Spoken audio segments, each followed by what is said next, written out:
Phone দিয়ে কি করবে? মাছ দেখবে? মাছ মারতে পারো? দেখে নাও, ফোন নাও। দেবো না। এই গেল গেল গেল গেল, মাছ চলে গেল।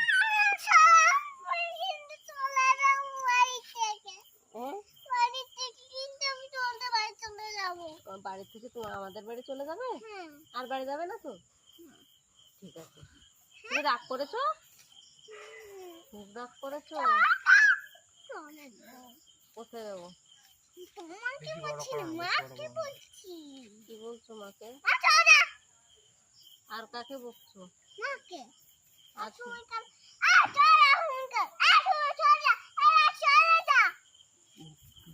বেশি কথা বলবি না।